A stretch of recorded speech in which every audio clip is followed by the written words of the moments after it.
So, Jeremy, I've been looking forward to this interview since you booked about 2 weeks ago. You just have a fascinating background, and I want the world to know more about you. So, you're a kung fu master, you're a hypnotherapist, you're a former soldier, former factory worker, and now you mentor men.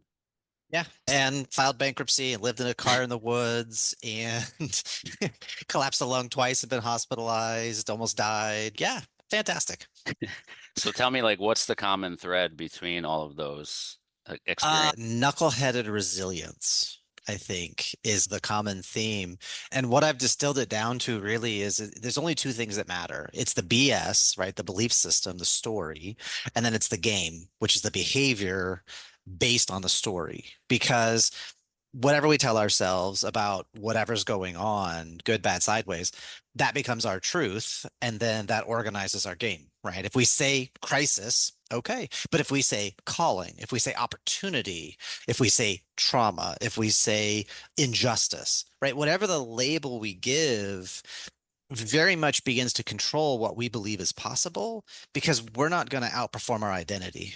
We say we're a loser, got to create that circumstance, some way, shape, or form.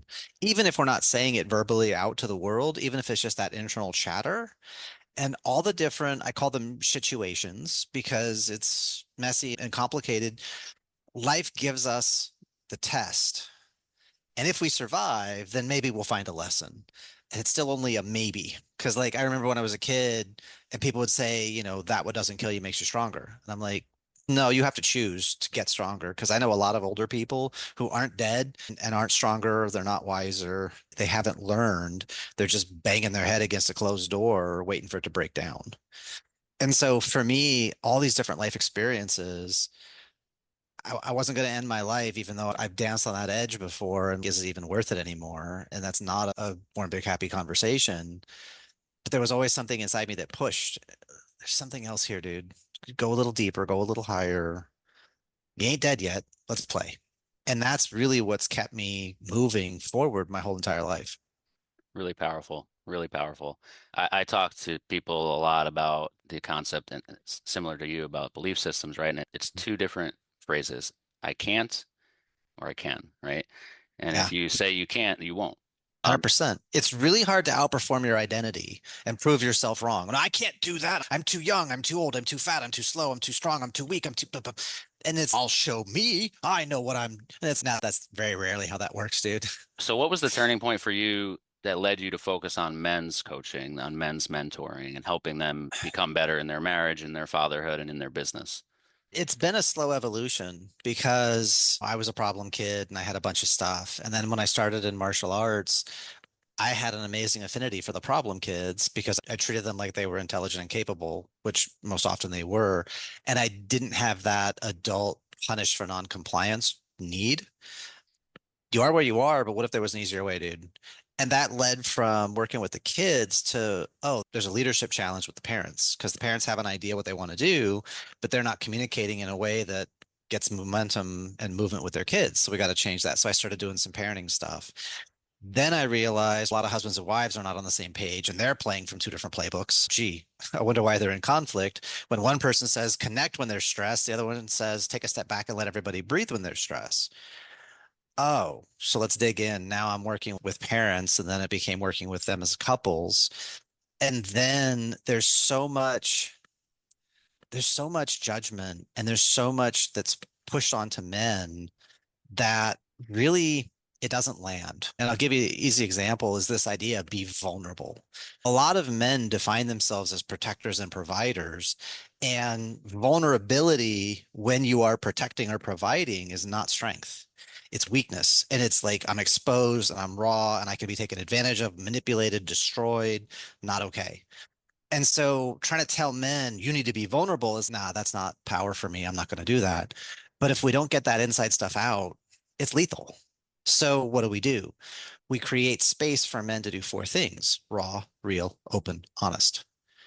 And if a guy has never been able to be open and honest, that raw and real will almost always come out as anger and hurt feelings for I'm living at this standard and people aren't seeing me. They're not appreciating me. They take me for granted. And there's all this back pressure, which Usually our wives and our kids aren't the best to handle. So we need to be around other men doing the work because once a guy is able to be open and honest, it's like we can just own our stuff. And I can say, I'm not okay with that. Babe, I love you. I say this to my wife sometimes. I love you. No, I don't want to do that, but I will. And I'm going to go because she's like, do you want to take out the trash? No, I'm busy, but I will. And I go and I do it. And it's not to earn her approval. It's because I'm going to go slay the trash because the trash is attacking her mental and emotional safety. So I should kill the trash. But if we get guys into that and starting to work with men and getting them to play and laugh at that internal stress and go, oh, actually, you're right. Mm. And raw, real, open, honest gives us so much more access to the stuff inside. And when we own our stuff, no one can weaponize it against us. They just look like an idiot trying to, yeah, no, I already said that. I already claimed that. I already own that. And what's your point? And so for me, that's what I found the pivot is because so many men are living in judgment. Like we raise our boys, behave as if we know what that means. Like, I'm sorry. I fell out of trees so much that I like learned how to recover when you knock the air out is you cough because then your diaphragm goes into spasm and you can't breathe and you're inhaling like a fish sucking air. But when you cough, it opens the diaphragm. Oh, I can breathe again. I know that because I experimented because I lived in the time when kids went outside and played all day and I fell out of trees like I probably should have been impaled more than I was. Does that But explain the collapsed lungs? the collapsed lungs actually was just luck. I was 33 when I got tubed the first time, and doctors were like, spontaneous pneumothorax. It just tall, thin guys occasionally pop lungs. Mm. Congratulations, don't die. And I actually was collapsed for 16 or for 13 days. No, it was, yeah, 13 days I was collapsed. And I had this weird cough every like 30 seconds. It sounded like a seal barking. And all the parents in the Kung Fu school were like, oh, you have whooping cough. Oh, you have. And when I finally got diagnosed, it was like, no, your right lung is 80% collapsed. You could have died anytime in the last several weeks because you're aspirating, you're exhaling into Wow. your chest cavity and it just the air doesn't go anywhere, and so it just pushes your heart over to the side till there's no more room for your heart to beat, and it stops, and you die. Oh, that's fun. Wow. Yeah, builds character. I bet. You said to me, most men either lean back too much and they're passive, waiting, unsure, or they Hmm. push too hard, they're controlling and demanding. Yeah, Why do you think men struggle so much with finding that middle ground? because we're action takers and we want to solve the problem once and for all, find it, kill it, done, moving on. There's a tiger eating the villagers. Let's go kill it. No, don't do that. I just want to talk to you about how I feel about it. And it's no, I want to go kill the thing. This is a problem. Let's get it done. Thank you. And we're in a society and a culture where, no, don't do that. You didn't get permission. You didn't get consent. No, you're pressing my boundaries. And we get told, I need space. Okay, I'll step back. Obviously, you don't care. Okay, let me press in. Obviously, you're not safe. So, what, because our mind, like the way I look at it is like left brain masculine, right brain feminine, left brain logical triangle, cut away the unessentials to deal, and right brain feminine circle everything connected to everything. As a problem solver, I want to find the solution, not a answer.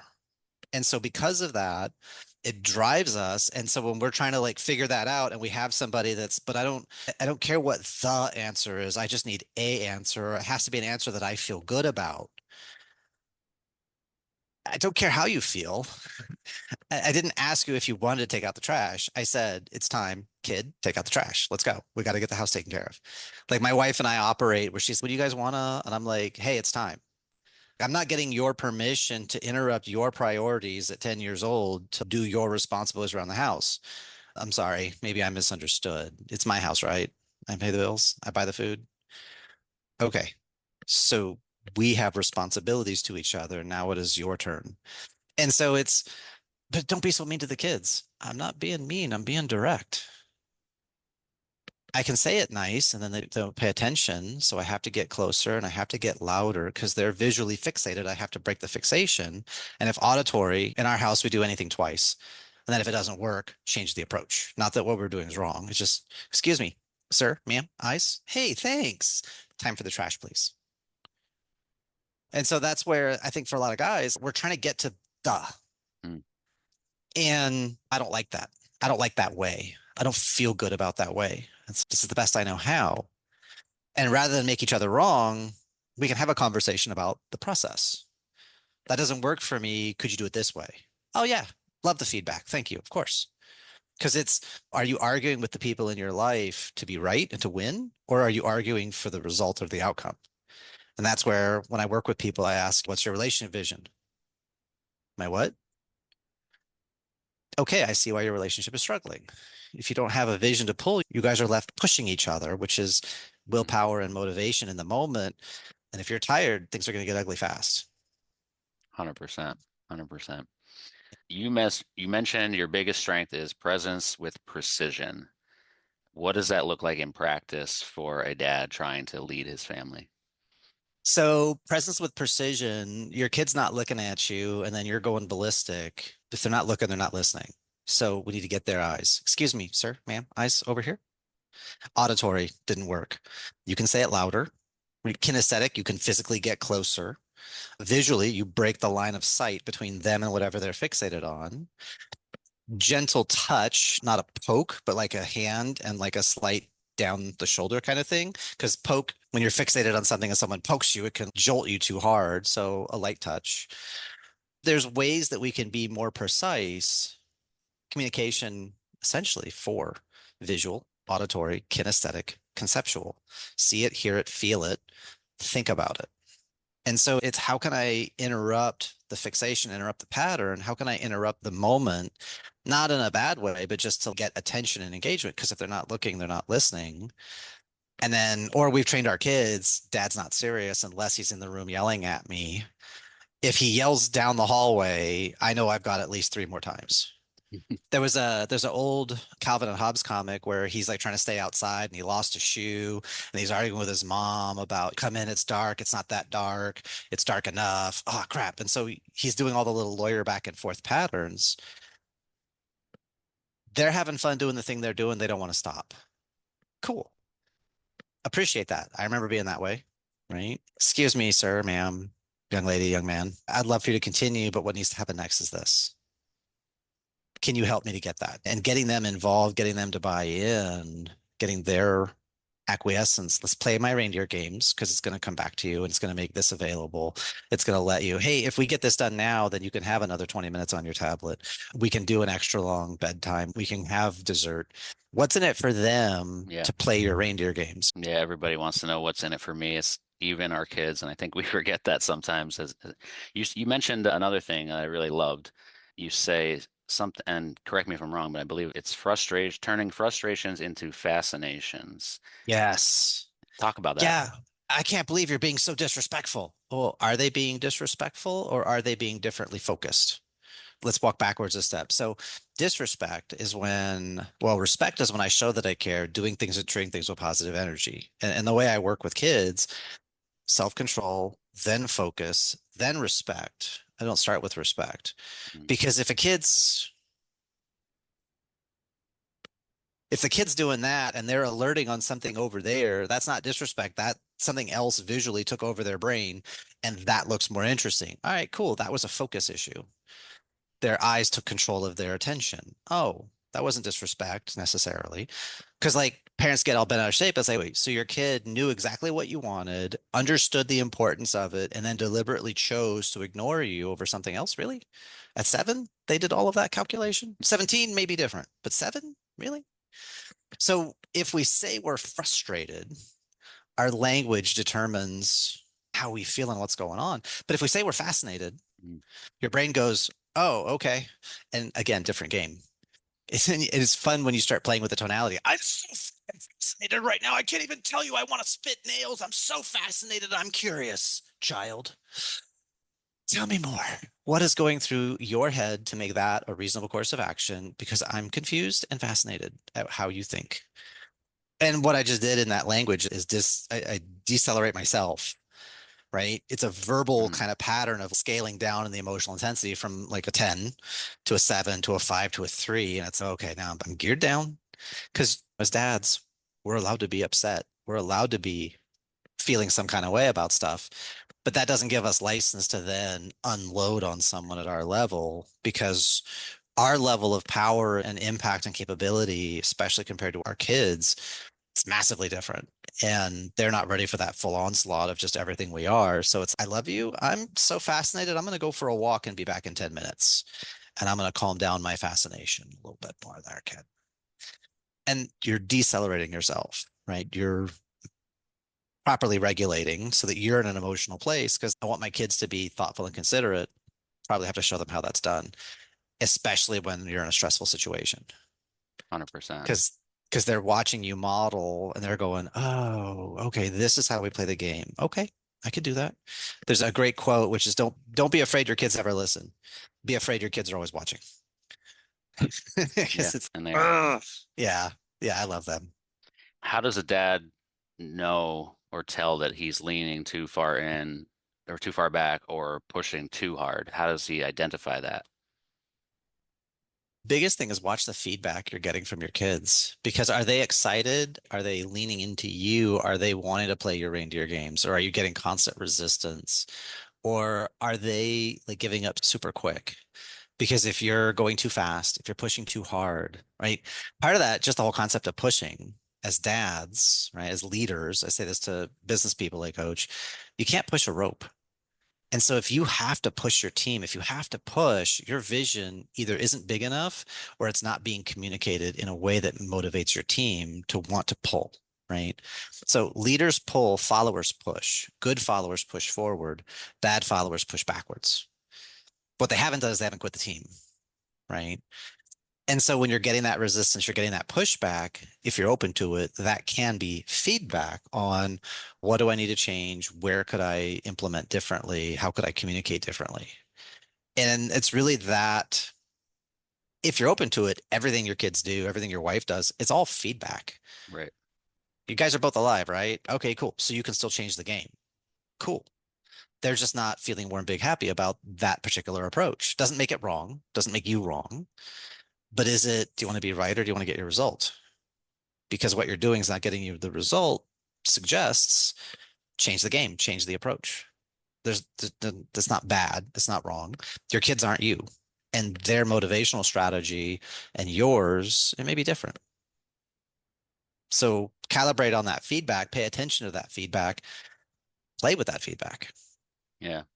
A lot of the men I work with, they have trouble with that. They have trouble with the feedback as anything other than a criticism, right? Hmm. They hear the feedback, they get the feedback, but then they take it as something to defend rather Right. than to use to help them. So Yeah. how does and I know some of the things and tools I use, but I'm curious, have you seen that happen in your work? And how do you coach a dad in that scenario? Yeah. We go back to the first question. Do I want to be right or do I want to get results? Am I being right about this? And your questions to yourself becomes a power to control the frame of reference, to control the meaning. Right. Because I may be 100% right, shut up and do it because that's the only option because schedule time, the airplane's taken off. There may be a time and place for that. And you've got to have some latitude with your kids. That's an okay language pattern. Shut up and do it. Look, I love you, kid. Now's not the time. Shut up and do it. We'll circle back. And then you build that emotional bank account with them when you do circle back and say, hey, I really appreciate the fact that you just shut up and did it. That's not the best answer, but I was under pressure A, B, and C, and it means a lot to me. You were on my team. You did a great job listening. I'm so proud of you. Thank you for that. Ideally, here's what I should have done. Mm. Or if we had more time, or if and not to put fault or blame on anyone, to take ownership of how this all came to happen. So questions is a big way to reframe yourself mentally. Physically, where's the tension in your body when you're getting that resistance or that pushback or that feedback? And breathe into that tension and soften it. Because if you are reacting, that's almost always some unresolved impact from younger in your life.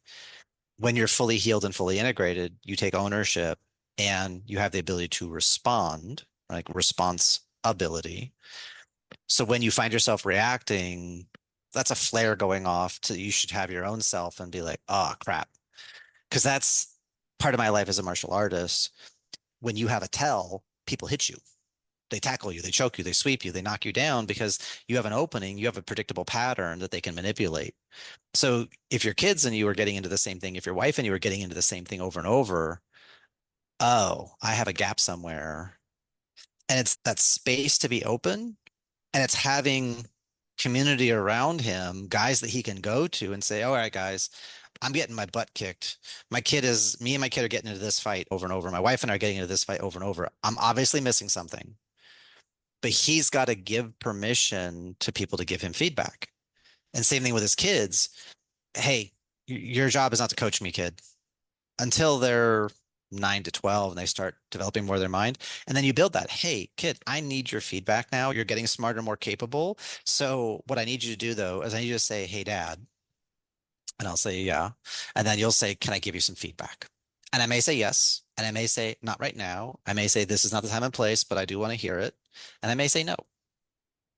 Just kind of depends on a couple of factors.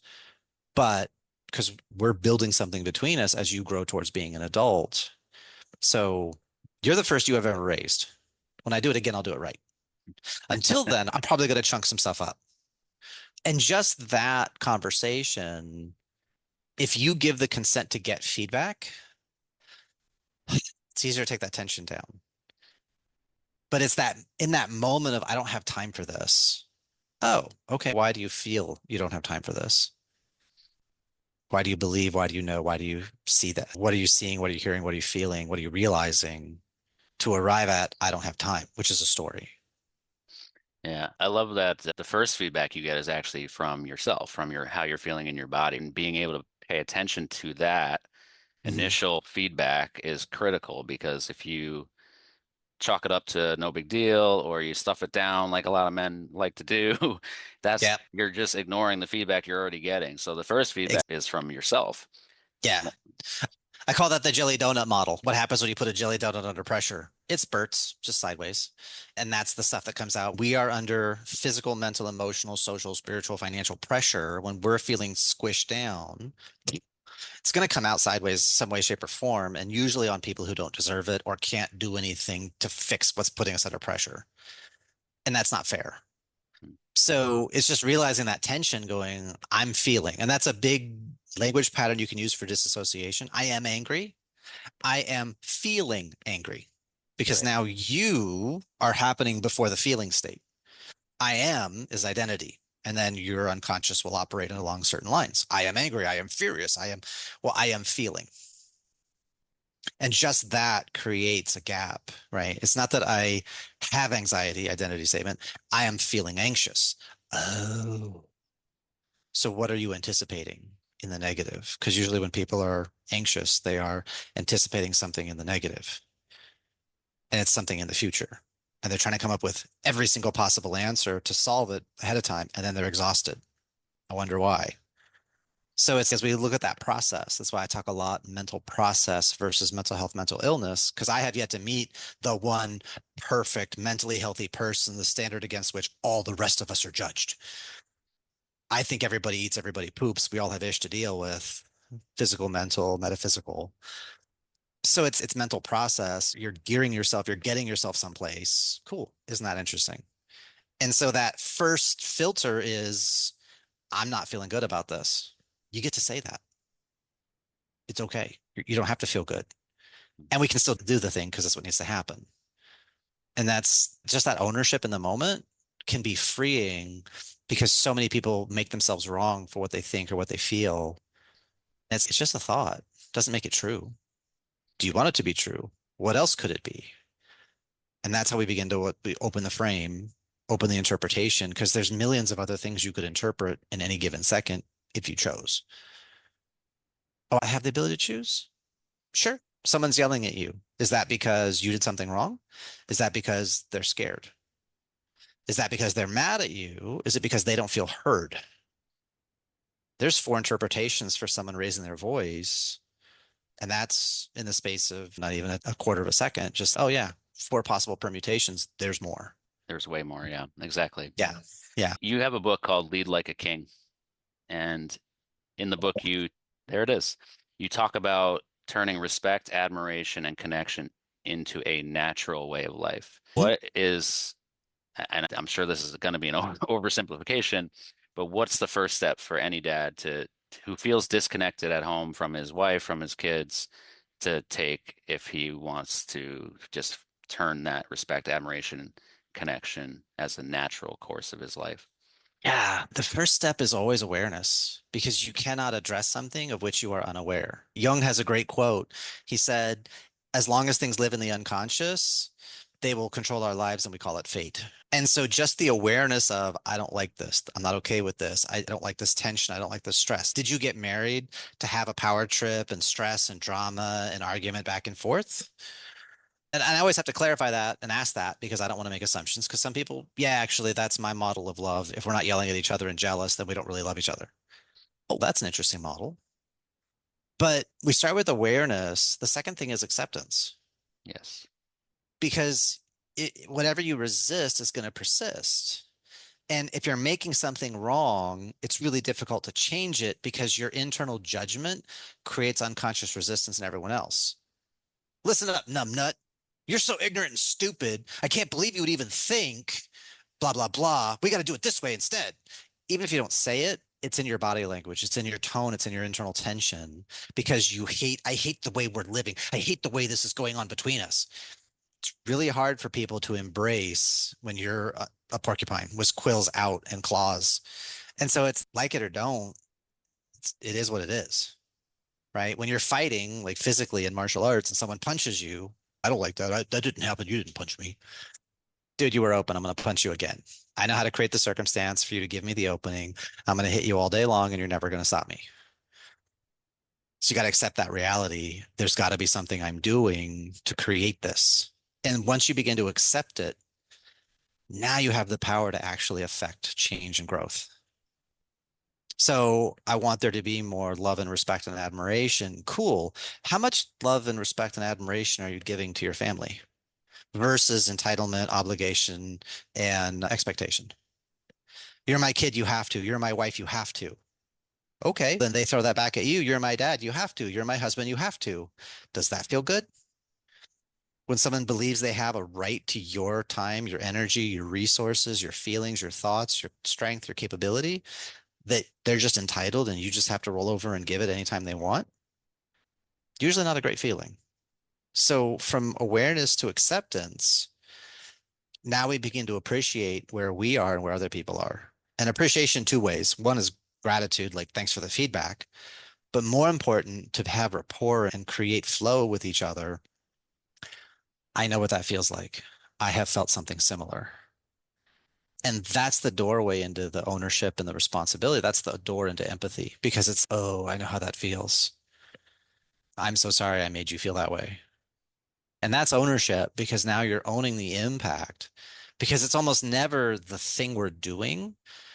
And it's more about what the thing we're doing means to them that's really doing the damage, right? Other than like just massive violation of physical boundaries. But it's that once we start to get into that flow, awareness, acceptance, appreciation in two parts, now we can begin to create opportunities for the respect and the love and the admiration to flow because we begin to appreciate who and what we are to each other.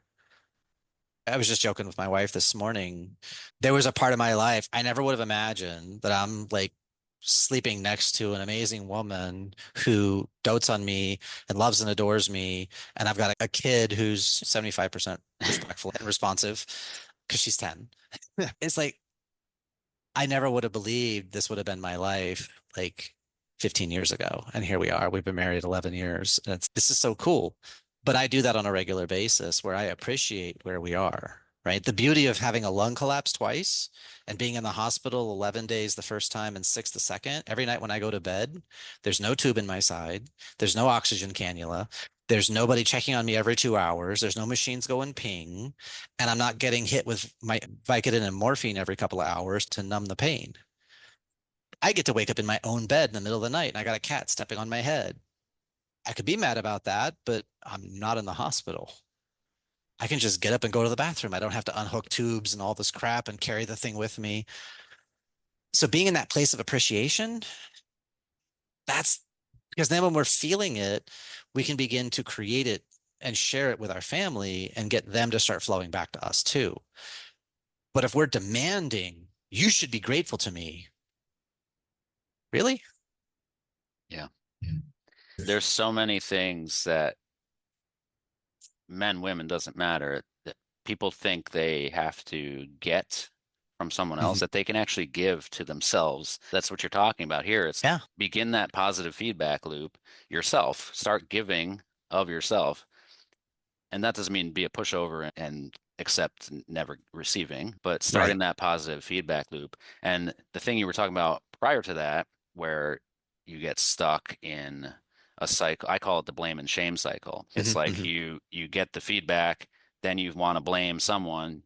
You first blame yourself, and you're probably correct in most circumstances, but you're not even focusing on the right thing. And of course, Yep. once you blame yourself, that feels bad. So then you got to find someone else to blame. And then you get stuck in blaming someone else, feeling shame yourself, and it's a negative feedback loop. So Yep. it's like you have to break that cycle that you're stuck in if you are stuck in that cycle and, Exactly. and do exactly what you were talking about, which is take the feedback, realize that it's there to help you, and then make changes. And Yeah. I I know it sounds simpler than it is, but I had a guy message me and I'm in the doghouse, help.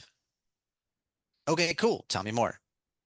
And he just got home from a 12-hour shift, and his wife's best friend and her daughter are living with them right now because of a domestic situation. And he walks in the front door, and the best friend's daughter, who's 8 years old, is doing a provocative dance that the mom is recording for TikTok. And he goes to the mom and says, hey, because he doesn't want that in front of his daughter. I don't appreciate that. Hey, it's too noisy. It's this. She gets defensive, and no man's going to tell me what to do. And how dare you? And I'm raising my daughter to be a strong, independent woman. And you can be strong and independent out of my house. And now his wife is defending the friend and blah, blah, blah. And things get heated when he's messaging me that night. And I was like, once he explained the whole situation, I was like, cool, you need to apologize. What? But I wasn't wrong. Hold on. I didn't say you were wrong, but let me break it down for you.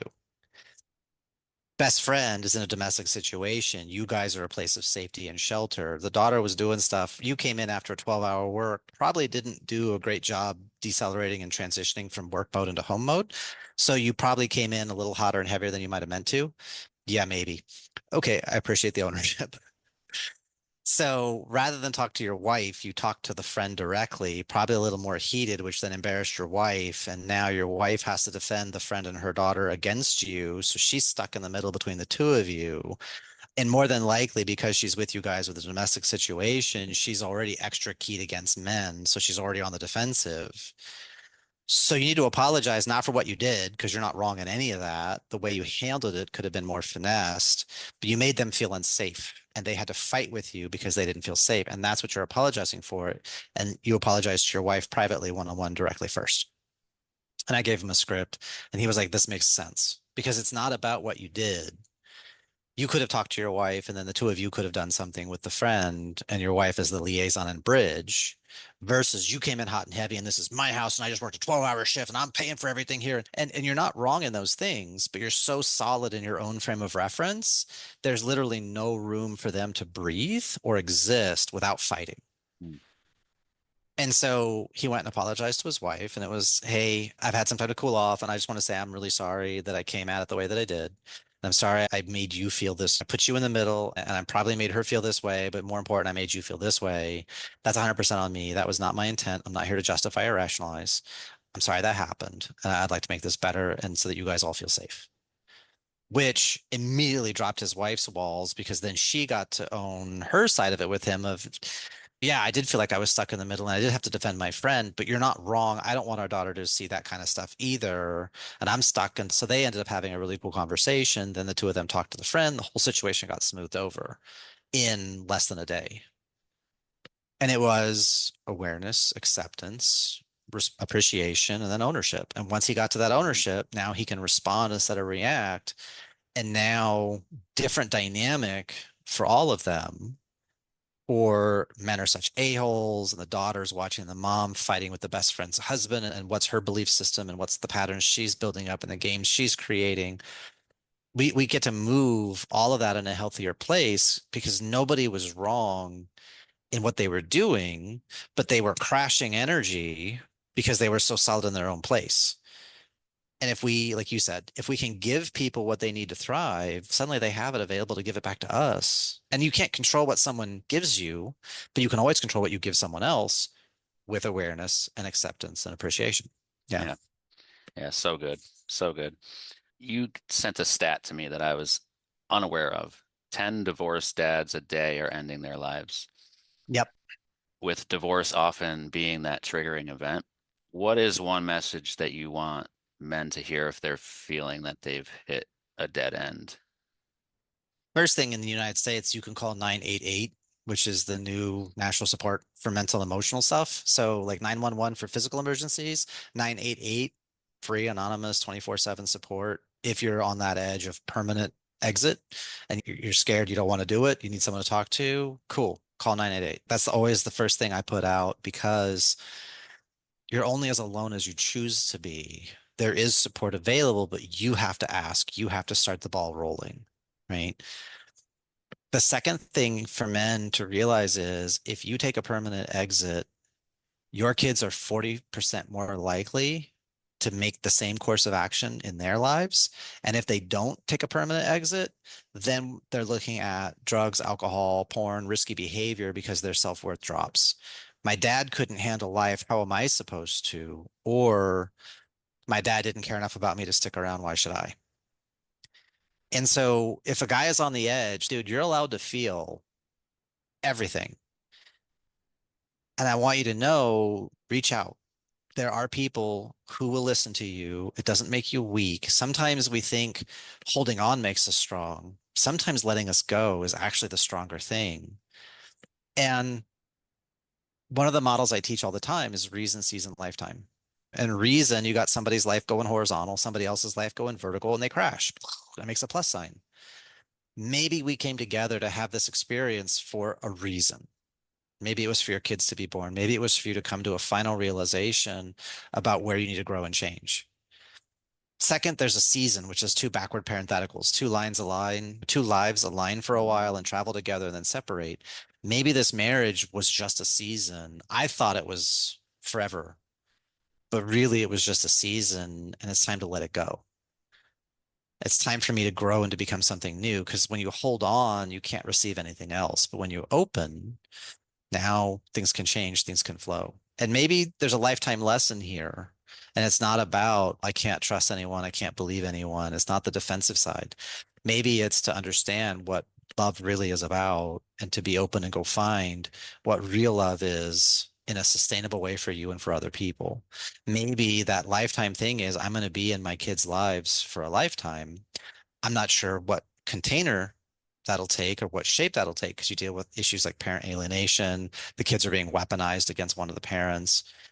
That's becoming a more recognized pattern of behavior. You get one parent so hurt by the other that the kids become pawns in a whole other battle.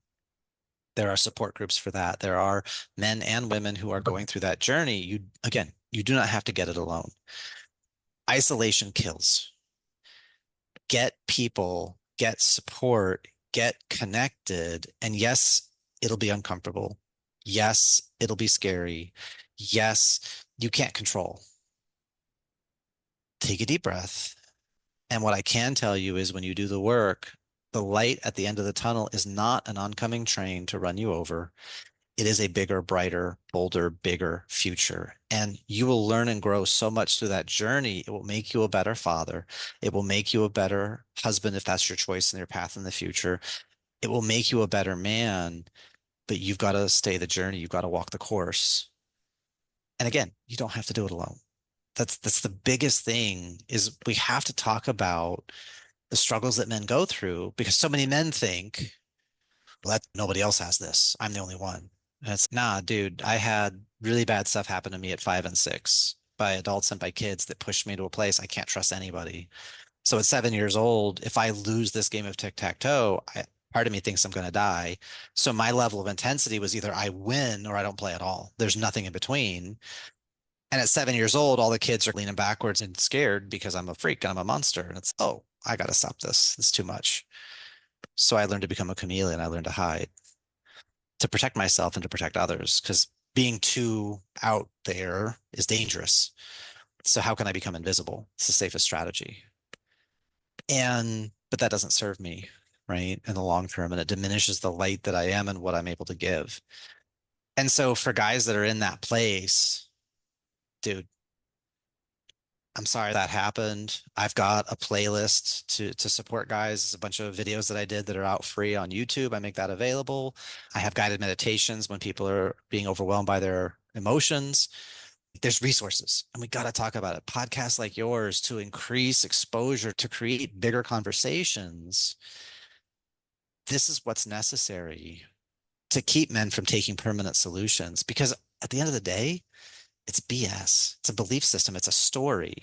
Nobody loves me. Nobody wants me. I'm the problem. And once a guy arrives at I'm the problem and everyone's life is better without me, he's really hard to change, right? And so it's don't get to that final edge. Realize that's just a story and we can come back from that precipice and we can go in new directions. But it's a we, not a me. Thank you for sharing that. I think it's super important to talk about more and to, like you said, make this get this message out to men who are and women who are struggling in that situation, who feel like they have no other choice. Right. And I think we've done ourselves a disservice by raising our kids, and I speak of the former generation and maybe even the current generation to a degree, that failure is fatal and final. And so when you look at like a divorce as like this a failure, and like you said, you're the problem, you're the Hmm. reason it happened.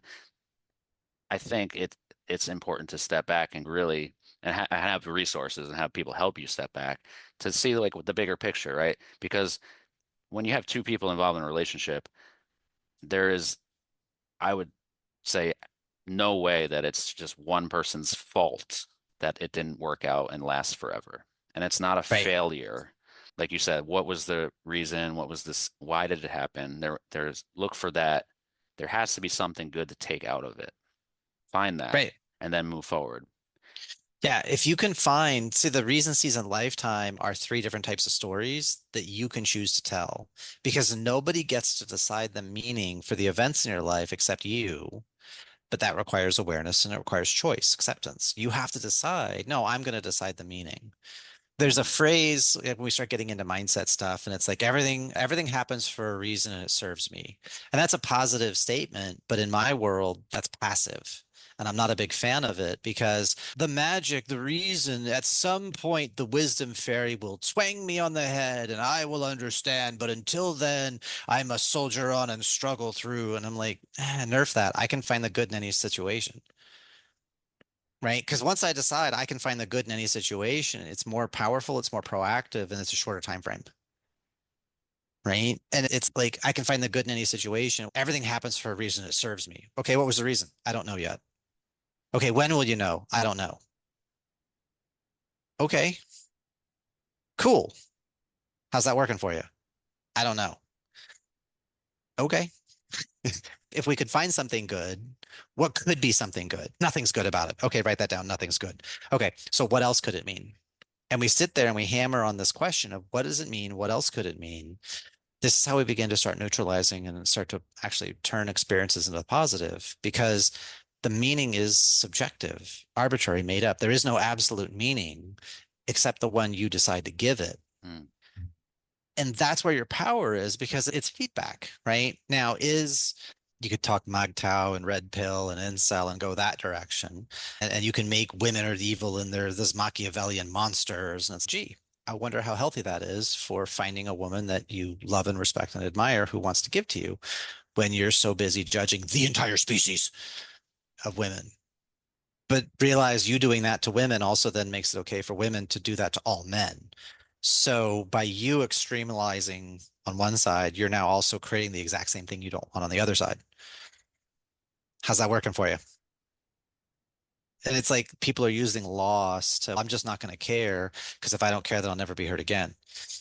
But does not caring make you thrive? Does it make you excited to wake up and feel nothing? Isn't that an interesting question? And that's how we begin to start go, but I want to be in this place. Cool. then be in that place.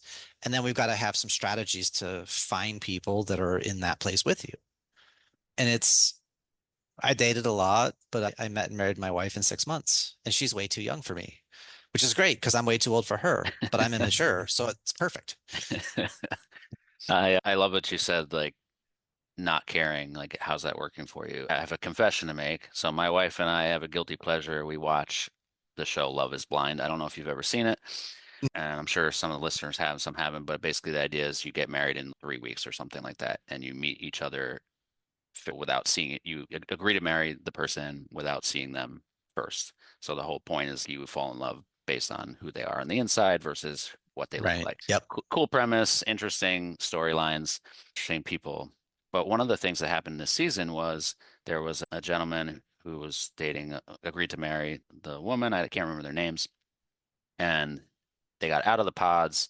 They now see each other. They're hanging out. They're talking about real shit that they touched on briefly, scratched the surface in the pods, but didn't really go deep. And something about politics, like and I'm not going to talk about politics on this show ever, but they had different opinions, right? Or Mhm. slightly different opinions. But his whole thing was like, oh, I just don't care. I just don't care. And she's like, how do you not care? Because it affects everyone, not just you. And he was like, yeah, I just haven't really thought about that. And that's the point. And that's okay. Like he can live his life and choose how he want his belief system is what it is. But you're not a match then because she wanted you to care. She wants a partner who cares about other people. She wants an empathetic partner. She wants someone who looks at the world and sees the struggle of someone who isn't like them and wants to make sure that they're taken care of as well. And so Yeah. it's the same idea that you were talking about, where it's if you don't care, that's okay if that's your belief system, but how is that serving you? Is that working out for you? And you just need to answer that for yourself. Yeah. And if people have, it's like there's a great line from Margaret Thatcher, being powerful is like being a lady. If you have to tell people you aren't. So if someone has to Mhm. tell you how much they don't care, why do they care so much that you know how much they don't care? What need is being met? What defensiveness is there that's being protected, right? Because to me, that starts to feel like a reaction when they're so strong about, but I don't care, but I don't care, but I don't care. It's like, why do you need me to know you don't care? If you don't care, you shouldn't have the need to even tell me you don't care. It's a non-event, right? In Buddhist cultivation, there's a certain level you achieve where certain patterns of behavior are not prohibited. But if you're truly at that level of spiritual accomplishment, they don't occur to you. They're literally unthinkable thoughts. You don't even know to think the thought because you've moved so far beyond it that like someone tries to bring it up and make a big deal about it and really whatever. And you're like, oh, yeah, I could see that. That makes sense. So anyway, and there's no energy there to argue or be right or to push. When you've truly integrated something, it never, you listen to someone who, after they go through a really hard breakup and they're so strong about never again, I'm never going to date, I'm never going to, and they have all this energy. It's, dude, you're so pushing hard about what you're not. I already know the energy's there. It's going to come back because you haven't really integrated it. And if you've truly integrated it, it disappears from your reality. When you become powerful, like you truly become power, you just don't think about it. It's like breathing. You don't need to tell people, hey, guess what? I can breathe. It's like a big deal. I have a hand. It's reversible. And what's your point? I'm confused. Why are we wasting time on this conversation? Let's talk about cool stuff. And so it's like that need to like push. Like I pay attention a lot with needs and wants because needs tend to, when our needs aren't met, get a little crazy, get a little tense, get a little pressure. Like I need to eat versus I want to eat. And so it's noticing that, are you being driven from a desire to create something, to experience something, to have something, to give something, or is it I need to give this? Because that need can very easily become suppressing, domineering, dismissive, destructive when that need is blocked. When a desire is blocked, maybe today's not the day. It's okay. We'll find a way around it. We'll find another opportunity. You're still open to the process. When a need gets blocked, everything in your life stops.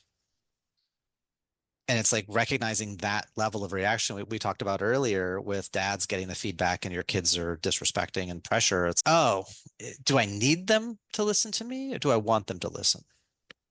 Because Mhm. if I want them to, I can come at it different ways. But if I need them to listen the way I said it exactly, ooh, is that the hill I want to die on? And it may actually be, this is so freaking important that, yeah, I will go to my grave fighting on this. That may be the case. Cool. Own that. And then make that clear. Hey, kid, this is not something I'm going to bend on.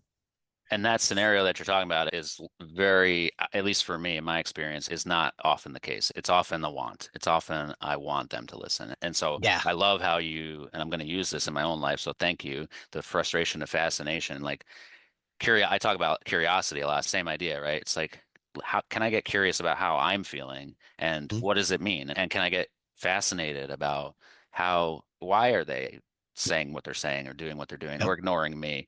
Yeah. And can I create a new approach to that?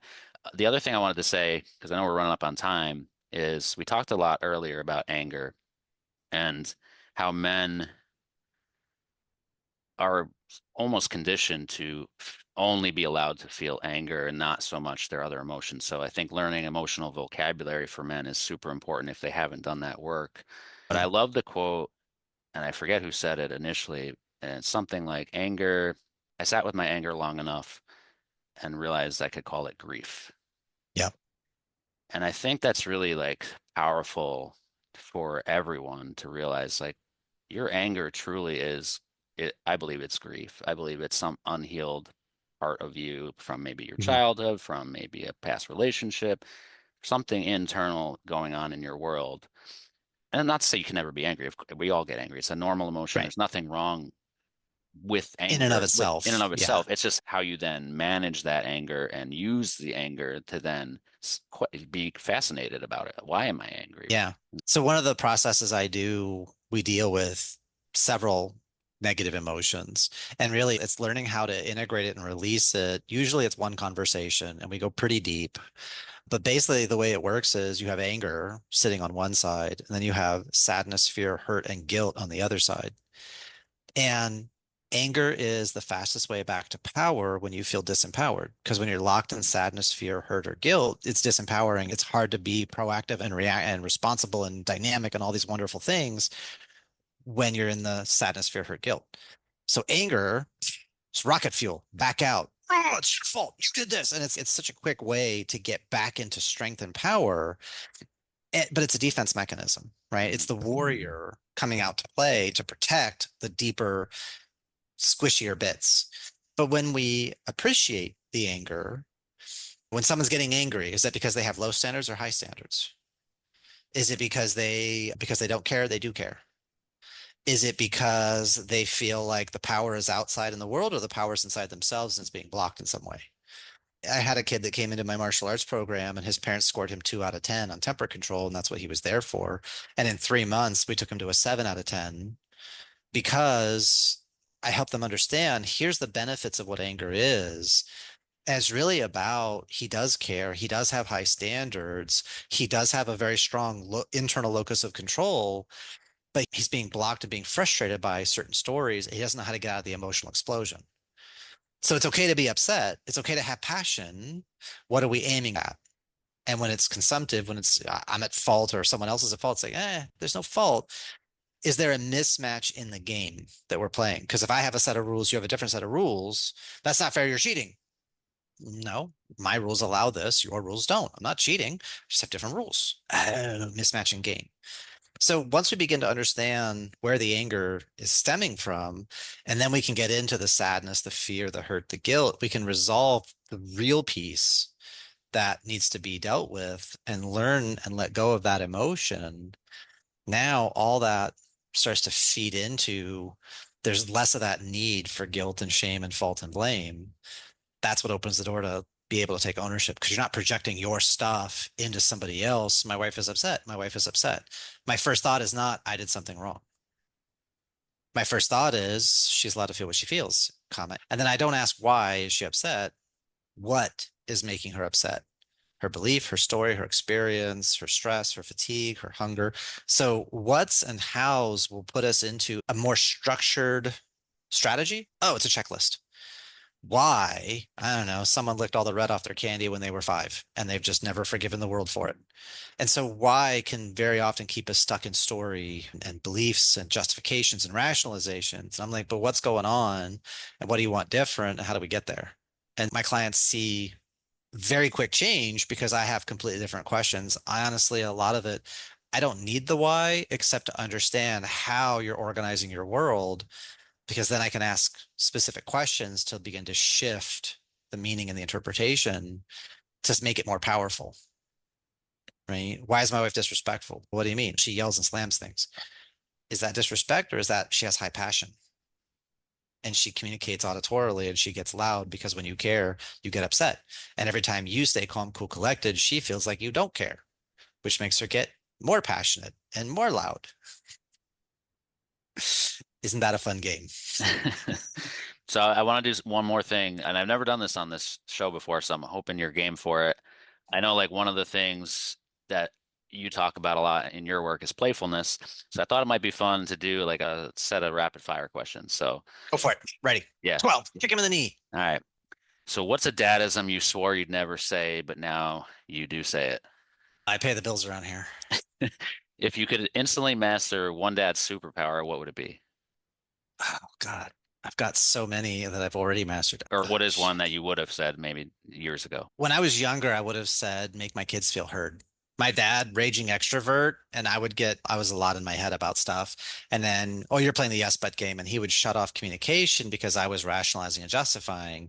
So he'd cut me off at the knees, which made me not want to talk to him for 13 years. Not because he didn't love me, not because he didn't care. His strategy didn't match what I needed. Hmm.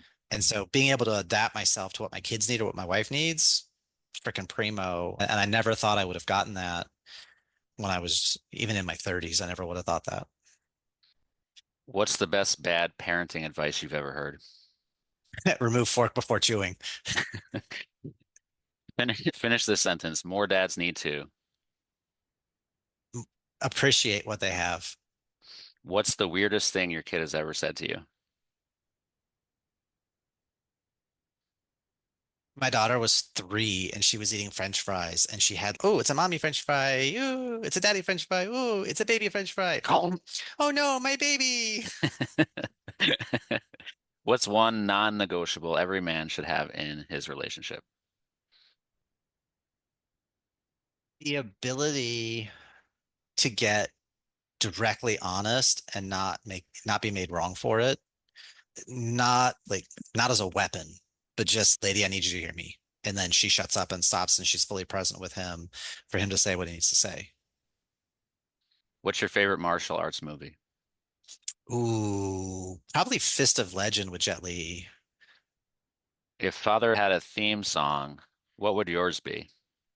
Mortal Kombat, Choose Your Destiny with the gong. Choose your destiny. Flawless victory. Love it. Jeremy, we're up on time. I appreciate you coming on. Just tell the folks quick where they can find you, the fastest way to find you. Yeah, I'm And the only Jeremy Roadruck online. So Roadruck. I'm super easy. I ain't shy. Definitely come check out Lead Like a King. It's 51 case studies, 3 action steps per case study, 9 steps in the roadmap, 153 action steps. If that's not enough, there's a course coming with it to do the work on your own. Nobody has to know. Although there's a community if you want to have support and talk to people, that's all good too. love it. All right. Jeremy, thanks again for your time. I appreciate you for coming on and sharing your wisdom with everybody. And I know that some dad listening got something out of this. So again, thanks for taking the time today. Yeah, man, I appreciate the conversations you're having here. And this is the type of things more men need to hear, more dads and more teen boys need to start like exposing themselves to ahead of time. What kind of man do I want to be? This is the type of podcast to have some really good and real conversations. Appreciate you. Thank you. Absolutely.